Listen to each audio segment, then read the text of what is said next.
तुम्हारी उम्र की लड़कियां अपनी नानी दादी का कितना ख्याल रखती हैं। एक तुम हो, भला कोई रात को सोने के लिए भी चाय पीता है? तुम तो इस उम्र में अपनी बूढ़ी नानी से खिदमतें करवाने पर तुली हुई हो। अरे नानो, मैं तो जागने के लिए क्या, उठने के लिए भी चाय पीती हूँ। और सबसे पहले तो आप मुझे ये बताएं कि मेरी नानो को बुढ़िया किसने कहा है? अरे मेरी नानो तो कई जवानों से ज्यादा खूबसूरत और एक्टिव है।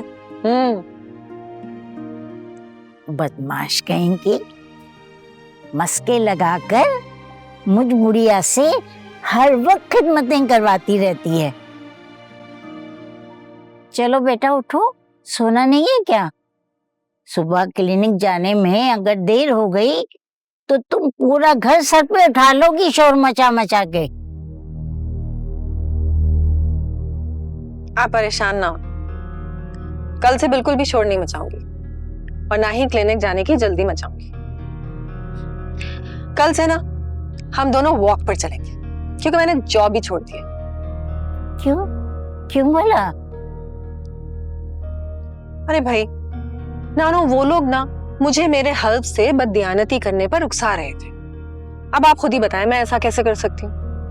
एक डॉक्टर का फर्ज है कि अपने मरीज को उसकी बीमारी से निजात दिलाए, और फिर मैं कैसे एक बीमारी की आड़ में आके उन्हें और मजीद परेशानी में मुब्तला कर दूं? मैं ऐसा कैसे कर सकती हूँ, वो भी चंद पैसों की खातिर? इसलिए अब मैं कल से नहीं जाऊंगी वहां।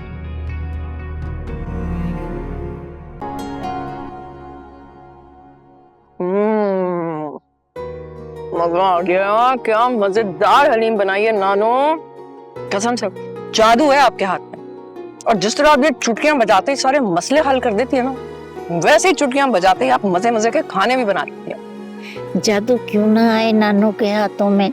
मेरी गुड़िया जो है मेरे साथ, जब भी तुम कुछ सिखाने की फरमाइश करती हो ना, तो तुम्हारी मोहब्बत का जादू मेरे हाथों में आ जाता है और यूं मजेदार चीज बन जाती है। अस्सलाम वालेकुम। ये लो जी, गर्मा गर्म बिरयानी। मैंने सोचा आज पहला दिन है तो साथ मिल बैठकर खाते हैं। सबके लिए ले आया मैं बिरयानी, ये लीजिए। Excuse me mister. मिस्टर नहीं, आरिफ, आरिफ कमाल। मिस्टर आरिफ कमाल, आप यहाँ पर किराएदार के तौर पर आए, बतौर मेहमान नहीं। इसलिए बराए मेहरबानी ये घूमने फिरने से बेतकल्लुफी से ना परहेज करें और अपने कमरे तक ही महदूद रहें। आई एम सॉरी, आप ठीक कह रही हैं, मुझे एहतियात करनी चाहिए। किसी को इतनी जल्दी अपना मानने की गलती नहीं करनी चाहिए। मेरा इस तरह यहाँ आना, बेतकल्लुफ होना आपको नागवार गुजरा, उसके लिए आई एम सॉरी। अपने कमरे में चला। दानी बेटा, ऐसा नहीं बोलते। वो बेचारा खाना लाया था, हमारे साथ बैठ के खा लेता तो क्या हर्ज था। वैसे भी मिलकर खाने में बहुत बरकत होती है। लेकिन नानो, इतनी जल्दी ना आपको उसके ऊपर एतबार नहीं करना चाहिए। अरे भाई, किराएदार है हमारा, रिश्तेदार थोड़ी है। अरे बेटा, इस शहर में वो तन्हा है, अगर हमसे मिलकर उसे अच्छा लगता है तो इसमें क्या बुराई है। तुमने कुछ ज्यादा ही सख्त लहजे में बात की है। बेचारे का दिल कितना बुरा हो गया था। और सुनो, अभी मैंने खीर बनाई है, थोड़ी देर के बाद जाकर उसे दे आना। कुछ ज्यादा ही फिक्र नहीं हो रही आपको उसकी? भाई अजनबी है, थोड़ा मोहतात रहें। अच्छा, अब तुम नाना को समझाओगी? मुझे सिर्फ तुम्हारी फिक्र होती है।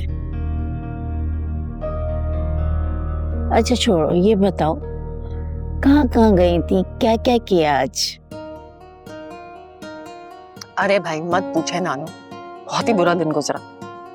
किसी को नौकरी नहीं चाहिए, कोई रखने को तैयार ही नहीं है। खैर छोड़े, हलीम खाए, क्या मजेदार हलीम है, वाह।